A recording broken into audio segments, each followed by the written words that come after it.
नमस्कार। एक नए अध्याय के साथ इस नए वीडियो की शुरुआत करते हैं। पहला अध्याय इससे पहले वीडियो डाला जा चुका है, ये दूसरे अध्याय की वीडियो। तो चलिए शुरू करते हैं। अध्याय 2 और गीता का सार। इस अध्याय का नाम है संजय उवाच तं तथा कृपयाविष्टमश्रुपूर्णाकुलेक्षणं विषीदन्तमिदं वाक्यमुवाच मधुसूदनः। संजय ने कहा, करुणा से व्याप्त शोक युक्त अश्रुपूरित नेत्रों वाले अर्जुन को देखकर मधुसूदन कृष्ण ने ये शब्द कहे।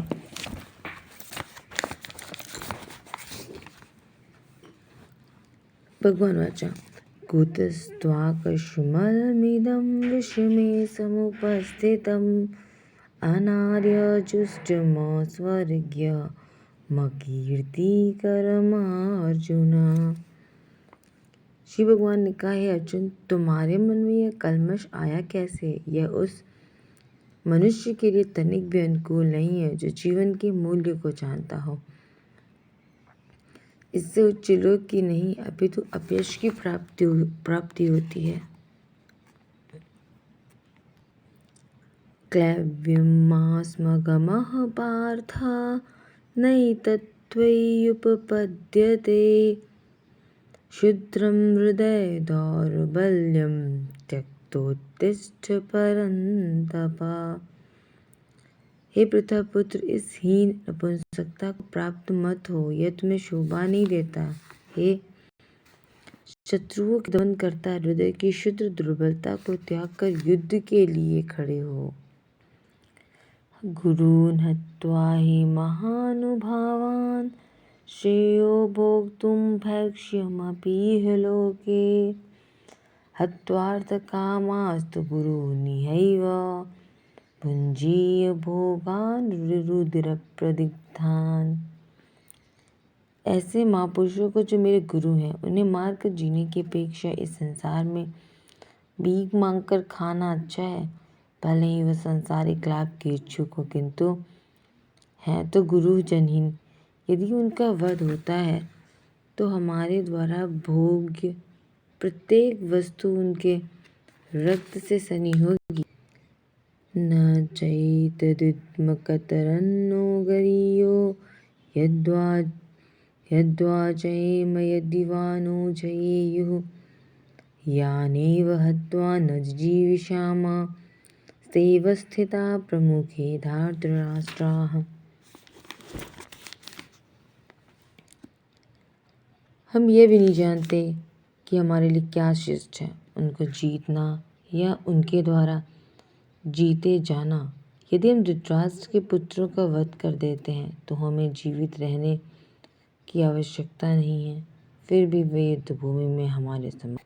न चैतदुद्मः कतरन्नो गरीयो यद्वा जयेम यदि वा नो जयेयुः यानेव हत्वा न जिजीविषाम स्तेव स्थिता प्रमुखे धार्तराष्ट्राः। हम ये भी नहीं जानते कि हमारे लिए क्या श्रेष्ठ है, उनको जीतना या उनके द्वारा जीते जाना। हम धृतराष्ट्र के पुत्रों का वध कर देते हैं तो हमें जीवित रहने की आवश्यकता नहीं है, फिर भी वे युद्ध भूमि में हमारे समक्ष खड़े हैं। कार्पण्य दोषाय दोषोपहत स्वभावः पृच्छामि त्वां धर्मसम्मूढचेताः यच्छ्रेयसन्निश्चितं ब्रूहि तन्मे शिष्यस्तेऽहं शाधि मां त्वां प्रपन्नम्। अब मैं अपनी कृपण दुर्बलता के कारण कर्तव्य भूल गया हूँ और सारा धैर्य खो चुका हूँ। ऐसी अवस्था में मैं आपसे पूछ रहा हूँ कि जो मेरे लिए श्रेयस्कर हो उसे निश्चित रूप से बताएं। मैं आपका शिष्य हूँ और आपका शरणागत हूँ, कृपया मुझे उपदेश। नहि प्रपश्यामि ममापनुद्यात् यच्चोकमुच्छोषणमिन्द्रियाणाम् अवाप्य भूमा वसपन्नमित्थं राज्यं सुराणामपि चाधिपत्यम। मुझे ऐसा कोई साधन नहीं दिखता जो मेरी इंद्रियों को सुखाने वाले शोक को दूर कर सके। स्वर्ग पर देवताओं के आधिपत्य की तरह इस धन धान्य संपन्न सारी पृथ्वी पर निष्कंटक राज्य प्राप्त करके भी मैं इस शोक को दूर नहीं कर सकूंगा। एवमुक्त्वा ऋषिकेशं गुडाकेशः परन्तपः नयोत्स्य इति गोविंदा मुक्त्वा तूष्णीं बभूवः। संजय ने कहा, इस प्रकार कहने के बाद शत्रुओं का दमन करने वाला अर्जुन कृष्ण से बोला, हे गोविंद, मैं युद्ध नहीं करूंगा, और चुप हो गया। तमुवाच ऋषिकेशः प्रहसन्निव भारत सेनयोर्युभयोर्मध्ये विषीदन्तमिदं वचः। हे भरतवंशी धृतराष्ट्र, उस समय दोनों सेनाओं के मध्य शोकमग्न अर्जुन से कृष्ण ने मानो हंसते हुए यह शब्द कहे। श्री भगवान वाच अशोच्यानन्वशोचस्त्वं प्रज्ञावादांश्च भाषसे गतासूंश्च नानुशोचन्ति पंडिताः। श्री भगवान ने कहा, तुम पांडित्यपूर्ण वचन कहते हुए उनके लिए शुभ हो जो शोक करने योग्य नहीं है। जो विद्वान होते हैं वो न तो जीवित के लिए न ही मृत के लिए शोक करते हैं। न त्वेवाहं जातु नासं न त्वं नेमे जनाधिपाः न चैव न भविष्यामः सर्वे वयमतः परम्। ऐसा कभी नहीं हुआ कि मैं न रहा हूँ या तुम न रहे हो, अथवा ये समस्त राजा न रहे हों, और न ऐसा ही है कि भविष्य में हम लोग नहीं रहेंगे। देहिनोऽस्मिन् यथा देहे कौमारं यौवनं जरा तथा देहान्तरप्राप्तिर्धीरस्तत्र न मुह्यति। जिस प्रकार शरीरधारी आत्मा इस वर्तमान शरीर में बाल्यावस्था से तरुणावस्था में और फिर वृद्धावस्था में निरंतर अग्रसर होता रहता है, उसी प्रकार मृत्यु होने पर आत्मा दूसरे शरीर में चला जाता है। धीर व्यक्ति ऐसे परिवर्तन से मोह को प्राप्त नहीं होता। मात्रा स्पर्शास्तु कौन्तेय शीतोष्ण सुख दुःखदाः आगमापायिनो नित्या शांति दीक्षस्व भारत। हे कुंती पुत्र, सुख तथा दुख क्षणिक उदय तथा कालक्रम में उनका अंतर्धान होना सर्दी गर्मी की ऋतुओं के आने के समान है। हे भरतवंशी, वे इंद्रिय बोध से उत्पन्न होते हैं और मनुष्य को चाहिए कि विचल भाव से उनको सहन करना सीखे। नहीं न व्यथयन्ते ते पुरुषं भरतर्षभा समदुःख सुखं धीरं सोमृतत्वाय कल्पते। हे पुरुष श्रेष्ठ अर्जुन, जो पुरुष सुख तथा दुख में विचलित नहीं होता और इन दोनों में संभाव रहता, वह निश्चित रूप से मुक्ति के योग्य है। ना सतो विद्यते भावो ना भावो विद्यते सतः उभयोरपि दृष्टोऽन्तः स्त्वनयोस्तत्त्वदर्शिभिः। तत्वदर्शी ने निष्कर्ष निकाला है कि असत भौतिक शरीर का तो कोई चिरस्थायित्व नहीं है, किंतु सत आत्मा अपरिवर्तित रहता है। उन्होंने इन दोनों की प्रकृति के अध्ययन द्वारा यह निष्कर्ष निकाला। अविनाशी तु तद्विद्धि येन सर्वमिदं ततं विनाशामव्ययस्यास्य न कश्चित् कर्तुमर्हति।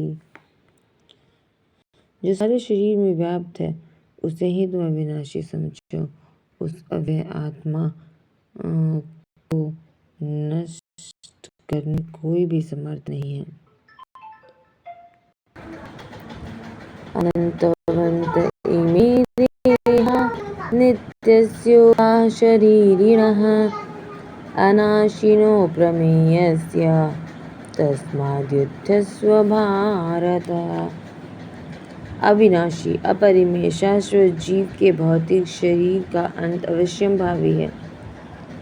अतः हे भरतवंशी युद्ध करो। य एनं वेत्ति हन्तारं यश्चैनं मन्यते हतम् उभौ तौ न विजानीतो नायं हन्ति न हन्यते। जीवात्मा मारने वाला समझता है तथा जो इसे मरा हुआ समझता है, दोनों ही अज्ञानी है। दोनों आत्मा, क्योंकि आत्मा न तो मारता है और नहीं मारा जाता है। न जायते म्रियते वा कदाचित् नायं भूत्वा भविता वा न भूयः अजो नित्यं शाश्वतोऽयं पुराणो न हन्यते हन्यमाने शरीरे।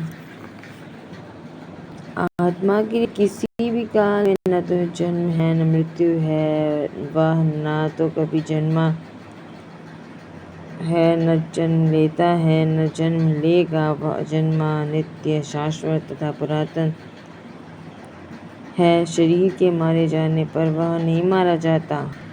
वेदा विनाशिनं नित्यं य एनमजमव्ययम् कथं स पुरुषः पार्थ घातयिष्यति हन्तिकम्।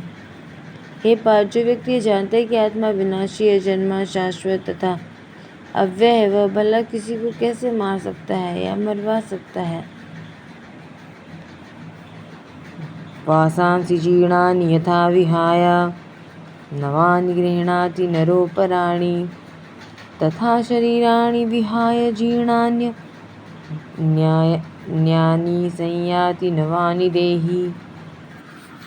जिस प्रकार मनुष्य पुराने वस्त्रों को त्याग कर नए वस्त्र धारण करता है, उसी प्रकार आत्मा पुराने तथा व्यर्थ शरीरों को त्याग कर नवीन भौतिक शरीर धारण करता है।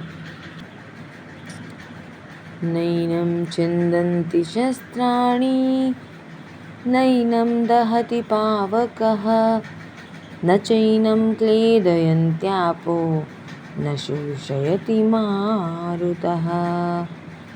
यह आत्मा न तो कभी किसी शस्त्र द्वारा खंड खंड किया जा सकता है, न अग्नि द्वारा जलाया जा सकता है, न जल द्वारा भिगोया जा सकता है या वायु द्वारा सुखाया जा सकता है। अजेद्यो मदाह्यो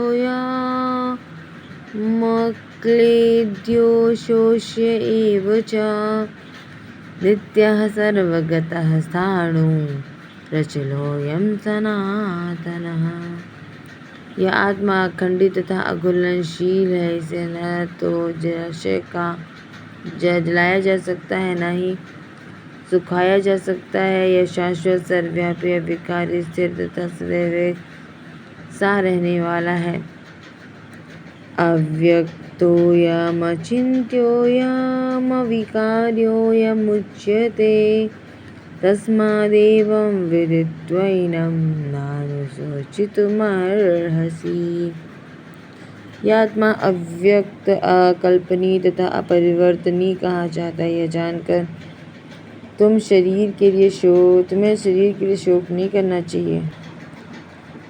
अथ चैनं नित्यजातं नित्यं वा मन्यसे मृतं तथापि त्वं महाबाहो नैनं शोचितुमर्हसि।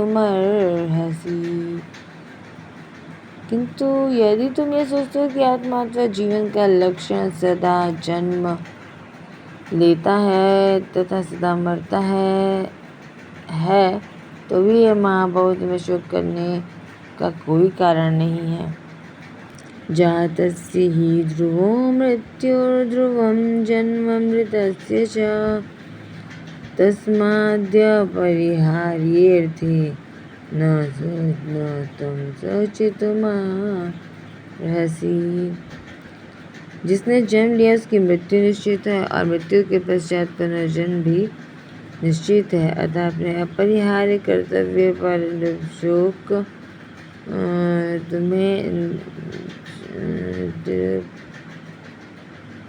तुम्हें नहीं करना चाहिए। अव्यक्तादीनि भूतानि व्यक्तमध्यानि भारत अव्यक्तनिधनान्येव तत्र का परिवे। कोई आत्मा को आश्चर्य से देखता है, कोई आश्चर्य से बताता है तथा कोई इसे आश्चर्य से सुनता है, किंतु कोई इसके विषय में सुनकर भी कुछ नहीं समझ पाते। आश्चर्यवत् पश्यति कश्चिदेन आश्चर्यवद् वदति चैव चान्यः आश्चर्यवच्चैन मन्यः शृणोति श्रुत्वाप्येनं वेद न चैव कश्चित्। पता है, मैं जब ये श्लोक के पढ़ती हूँ तो मुझे लगता है कि मैं थर्ड वाले में हूँ, जिसे कुछ तो समझ में ही नहीं आता है। आप कौन से वाले में अपने आप को काउंट करते हैं, बताइएगा ज़रूर। कोई आत्मा को आश्चर्य से देखता है, कोई इसे आश्चर्य की तरह बताता है तथा कोई इसे आश्चर्य की तरह सुनता है, किंतु कोई इसके विषय में सुनकर भी नहीं समझ पाते। देहि नित्यमवध्योऽयं देहे सर्वस्य भारत तस्मात् सर्वाणि भूतानि यातुं शोचितुमर्हसि। हे भरतवंशी, शरीर में रहने वाले देही का कभी भी वध नहीं किया जा सकता, अतः तुम्हें किसी भी जीव के लिए शोक करने की आवश्यकता नहीं है। स्वधर्ममपि चावेक्ष्य न विकम्पितुमर्हसि धर्म्यार्थे युद्धात् श्रेयो न्यतक्षत्रियस्य न विद्यते। क्षत्रिय होने के नाते अपने विशिष्ट धर्म का विचार करते हुए तुम्हें जानना चाहिए कि धर्म के लिए युद्ध करने से बढ़कर तुम्हारे लिए अन्य कोई कार्य नहीं है। अतः तुम्हें संकोच करने की आवश्यकता नहीं है। यदृच्छाचोपपन्नं स्वर्गद्वारमपावृतं सुखिनः क्षत्रियाः पार्थ लभन्ते युद्धमीदृशम्। हे पार्थ, क्षत्रिय सुखी हैं जिन्हें ऐसे युद्ध के अवसर अपने आप प्राप्त होते हैं। अथ चेत्त्वमिमं धर्मं संग्रामं न करिष्यसि ततः स्वधर्मं कीर्तिं च हित्वा पापमवाप्स्यसि। यदि तुम युद्ध करने के स्वधर्म को संपन्न नहीं करते तो तुम्हें निश्चित रूप से अपने कर्तव्य की उपेक्षा करने का पाप लगेगा और तुम योद्धाओं के रूप में भी अपना यश खो दोगे। अकीर्तिं चापि भूतानि कथयिष्यन्ति ते व्ययाम् संभावितस्य चाकीर्तिर्मरणादतिरिच्यते। लोग सदैव तुम्हारे अपयश का वर्णन करेंगे और सम्मानित व्यक्ति के लिए अपयश तो मृत्यु से भी बढ़कर है। भयाद्रणादुपरतं मुंस्यन्ते त्वां महारथाः येषां च त्वं बहुमतो भूत्वा यस्यासि लाघवम्। जिन महान योद्धाओं ने तुम्हारे नाम तथा यश को सम्मान दिया है, वे सोचेंगे कि तुमने डर के मारे युद्ध भूमि छोड़ दी है और इस तरह से तुम्हें तुच्छ मानेंगे। अवाच वादाश्च बाहुन् वदिष्यन्ति तवाहिता निन्दन्तस्तव सामर्थ्यं ततो दुःखतरं नु किम्। तुम्हारे शत्रु अनेक प्रकार के कटु शब्दों से तुम्हारा वर्णन करेंगे और तुम्हारी सामर्थ्य का उपहास करेंगे। तुम्हारे लिए इसे दुखदायी और क्या हो सकता है। हतो वा प्राप्स्यसि स्वर्गं जित्वा वा भोक्ष्यसे महिम् तस्मादुत्तिष्ठ कौन्तेय युद्धाय कृतनिश्चयः। हे कुंती पुत्र, यदि तुम युद्ध में मारे जाओगे तो स्वर्ग प्राप्त करोगे, या यदि तुम जीत जाओगे तो पृथ्वी के साम्राज्य को भोग करोगे। अतः दृढ़ संकल्प करके खड़े हो और युद्ध करो। सुख दुखे समे कृत्वा लाभालाभौ जयाजयौ ततो युद्धाय युज्यस्व नैवं पापमवाप्स्यसि। तुम सुख या दुख, हानि या लाभ, विजय या पराजय का विचार किए बिना सुख दुख हानि लाभ विनय का अपराजय का विचार किए बिना गृह युद्ध के लिए युद्ध करो। ऐसा करने पर तुम्हें कोई पाप नहीं लगेगा। एषा ते भीता सांख्ये बुद्धिर्योगे त्विमां शृणु बुद्ध्या युक्तो यथा पार्थ कर्मबन्धं प्रहास्यसि। यहाँ मैंने वैश्लेषिक अध्ययन सांख्य द्वारा इस ज्ञान का वर्णन किया। अब निष्काम भाव से कर्म करना बता रहा हूँ, उसे सुनो। हे प्रथापुत्र, तुम यदि ऐसे ज्ञान से कर्म करोगे तो तुम कर्मों के बंधन को मुक्त कर सकते हो। नेहाभिक्रमनाशोऽस्ति प्रत्यवायो न विद्यते स्वल्पमप्यस्य धर्मस्य त्रायते महतो भयात्। इस प्रयास में न तो हानि होती है न ही ह्रास, अपितु इस पथ पर की गई अल्प प्रगति भी महान भय से रक्षा करती है। व्यवसायात्मिका बुद्धिरेकेह कुरु नन्दन बहुशाखानन्ताश्च बुद्धयोगो व्यवसायिनाम्।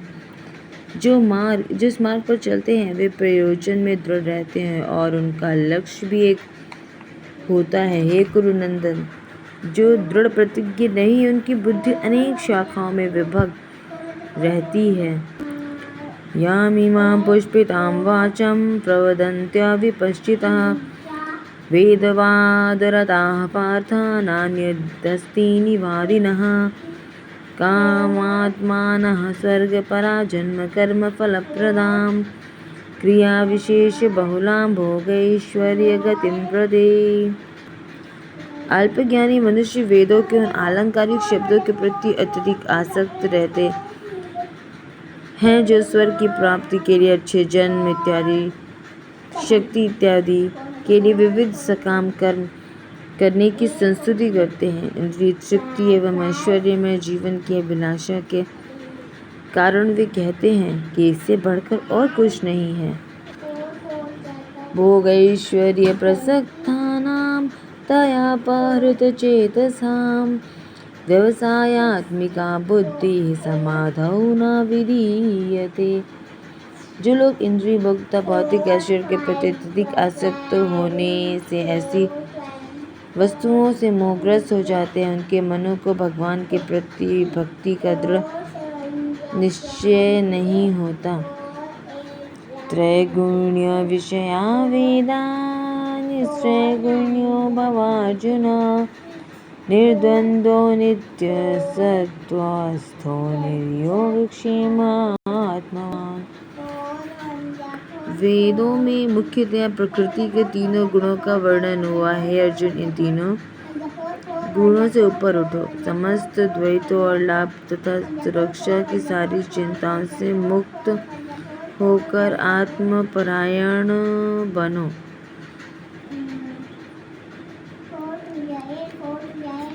यथा यावानर्थ उदपाने सर्वतः संप्लुतोदके तवां सर्वेषु वेदेषु ब्राह्मणस्य विजानतः। एक छोटे से कूप का सारा कार्य एक विशाल जलाशय से तुरंत पूरा हो जाता है। इसी प्रकार वेदों के आंतरिक तात्पर्य जानने वाले उसके सारे प्रयोजन सिद्ध हो जाते हैं।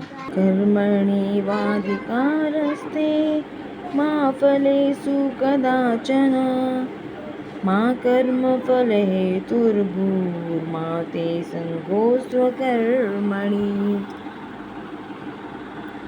तुम्हें अपना कर्तव्य कर्म करने का अधिकार है, किंतु कर्म के फलों के तुम अधिकारी नहीं हो। तुम न तो कभी अपने आप को कर्मों के फलों का कारण मानो, न ही कर्म करने में कभी आसक्त हो।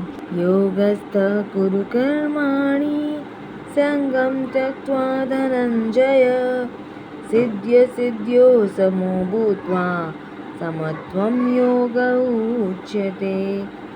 हे अर्जुन, जय अथवा पराजय की समस्त आसक्ति त्याग कर संभाव से अपना कर्म कर, ऐसी समता योग कहलाती है। दूरेण यवरं कर्म बुद्धियोगान् धनंजय बुद्धौ शरणमन्विच्छ कृपणाः फलहेतवः। हे धनंजय, भक्ति के द्वारा समस्त गर्हित कर्मों से दूर रहो और उसी भाव से भगवान की शरण ग्रहण करो। जो व्यक्ति अपने सकाम कर्म फलों को भोगना चाहते हैं वे कृपण हैं। बुद्धियुक्तो जहातीह उभे सुकृत दुष्कृते तस्माद्योगाय युज्यस्व योगः कर्मसु कौशलम्। भक्ति में संलग्न मनुष्य इस जीवन में ही अच्छे या बुरे कार्यों से अपने को मुक्त कर लेता है। अतः योग के लिए प्रयत्न करो, क्योंकि सारा कार्य कौशल यही है। कर्मजं बुद्धियुक्ता हि फलं त्यक्त्वा मनीषिणः जन्मबन्ध विनिर्मुक्ता पदं गच्छन्त्यनामयम्। इस श्रीमद् भक्ति में लगे रहकर बड़े बड़े ऋषि मुनि और भक्तगण अपने आप को इस भौतिक शरीर में कर्म के फलों से मुक्त कर लेते। इस प्रकार वे जन्म मृत्यु के चक्र से छूट जाते और भगवान के पास जाकर उस अवस्था को प्राप्त करते हैं जो समस्त दुखों से परे है।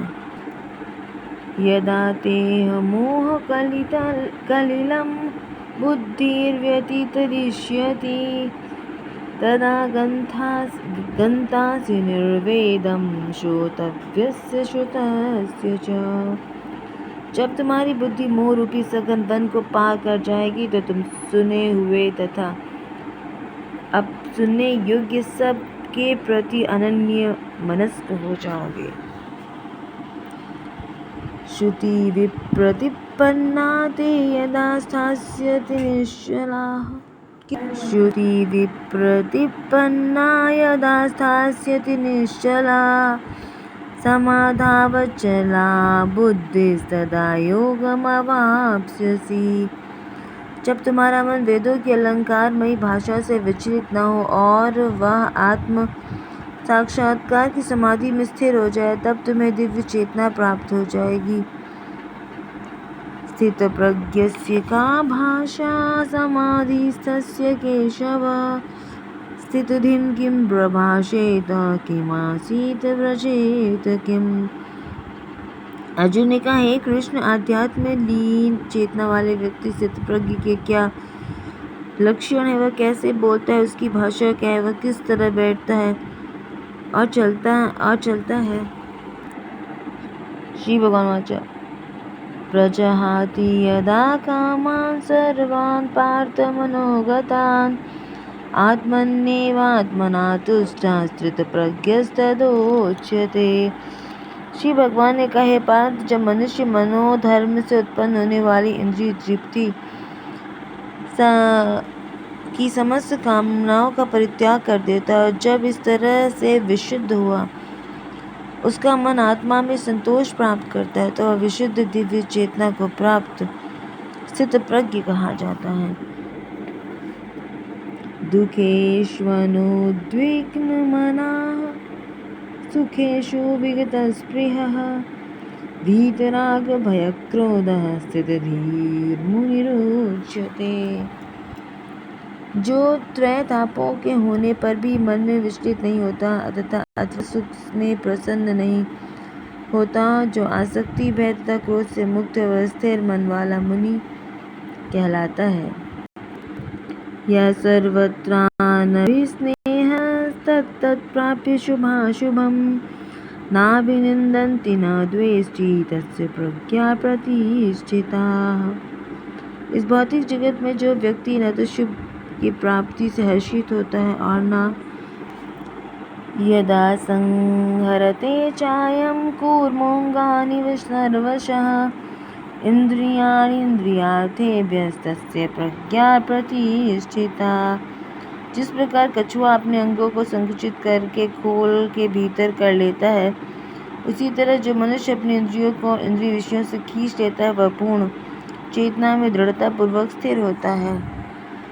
विषया विनिवर्तन्ते निराहारस्य देहिनः रसवर्जं रसोऽप्यस्य परं दृष्ट्वा निवर्तते। देहधारी जीव इंद्रिय भोग से भले ही निवृत्त हो जाए पर उसमें इंद्रिय भोगों की इच्छा बनी रहती है, इसलिए उत्तम रस के अनुभव होने से ऐसे कार्यों को बंद करने पर वह भक्ति में स्थिर हो जाता है। यततो यापि कौन्तेय पुरुषस्य विपश्चितः इंद्रियाणि प्रमाथीनि हरन्ति प्रसभं मनः। हे अर्जुन, इंद्रियां इतनी प्रबल तथा वेगवान है कि वे उस विवेकी पुरुष के मन को भी बलपूर्वक हर लेती है जो उन्हें वश में करने का प्रयत्न करता है। तानि सर्वाणि संयम्य युक्त आसीत् मत्परः वशे हि यस्येन्द्रियाणि तस्य प्रज्ञा प्रतिष्ठिता। जो इंद्रियों को पूर्णतः वश में रखते हुए इंद्रिय संयम करता है और अपनी चेतना को उसमें स्थिर कर देता है वह मनुष्य स्थिर बुद्धि कहलाता है। ध्यायतो विषयान् पुंसः संगस्तेषुपजायते संगात् संजायते कामः कामात् क्रोधोऽभिजायते। इंद्रिय विषयों का चिंतन करते हुए मनुष्य की उसमें आसक्ति उत्पन्न हो जाती है और ऐसी आसक्ति से काम उत्पन्न होता है और फिर काम से क्रोध प्रकट होता है। क्रोधात् भवति सम्मोहः सम्मोहात् स्मृतिविभ्रमः विस्मृतिर्भ्रंशात् बुद्धिनाशो बुद्धिनाशात् प्रणश्यति। क्रोध से पूर्ण मोह उत्पन्न होता है, मोह से स्मरण शक्ति का विभ्रम हो जाता है। जब स्मरण शक्ति भ्रमित हो जाती है तो बुद्धि नष्ट हो जाती है और बुद्धि नष्ट होने पर मनुष्य भवकूप में पुनः गिर जाता है।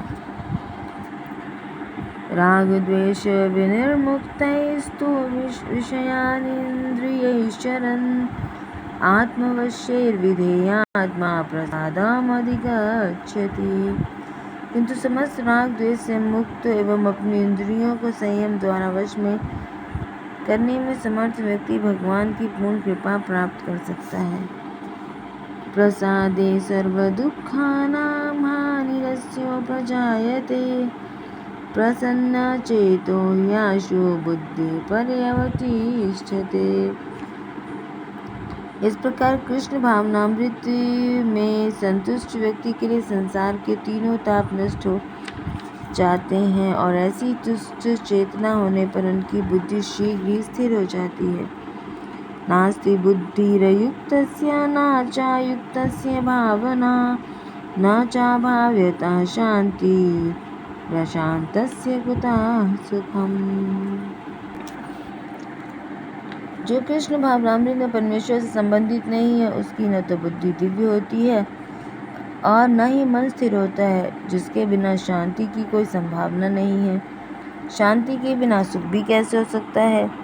इंद्रियाणाम ही चरताम यन्मनोनुविधीयते तदस्य हरति प्रज्ञां वायुर्नावमिवाम्भसि। जिस प्रकार पानी में तैरती नाव को प्रचंड वायु दूर बहा ले जाती है, उसी प्रकार विचरणशील इंद्रियों में से कोई एक जिस पर मन लगा रहता है, मनुष्य की बुद्धि को हर लेती है। तस्माद्यस्य महाबाहो निगृहीतानि सर्वशः इंद्रियार्थेभ्यस्तस्य प्रज्ञा प्रतिष्ठिता। अतः हे महाबाहो, जिस पुरुष की इंद्रियां अपने अपने विषय में सब प्रकार से विरल होकर उसके वश में है, उसकी बुद्धि निस्संदेह स्थिर है। या निशा सर्वभूतानां तस्यां जागर्ति संयमी यस्यां जागर्ति भूतानि सा निशा पश्यतो मुनेः। जो सब जीवों के लिए रात्रि है वह आत्मा संयमी के जागने का समय है, और जो समस्त जीवों के जागने का समय वह आत्मनिरीक्षक मुनि के लिए रात्रि। आर्यपूर्यमाणमचलं प्रतिष्ठं समुद्रमापः प्रविशन्ति यद्वत् तद्वत् कामायं प्रविशन्ति सर्वे स शान्तिमाप्नोति न कामकामी। जो पुरुष समुद्र में निरंतर प्रवेश करती रहने वाली नदियों के समान इच्छाओं के निरंतर प्रवाह से विचलित नहीं होता और जो सदैव स्थिर रहता है, वही शांति प्राप्त कर सकता है। वह नहीं जो ऐसी इच्छाओं को संतुष्ट करने की चेष्टा करता हो। विहाय कामान्यः सर्वान् पुमांश्चरति निःस्पृहः निर्ममो निरहंकारः स शांतिमधिगच्छति। जिस व्यक्ति ने इंद्रिय तृप्ति की समस्त इच्छाओं का परित्याग कर दिया है, जो इच्छाओं से रहित रहता है और जिसने सारी ममता त्याग दी है तथा अहंकार से रहित है, वह वास्तविक शांति को प्राप्त कर सकता है।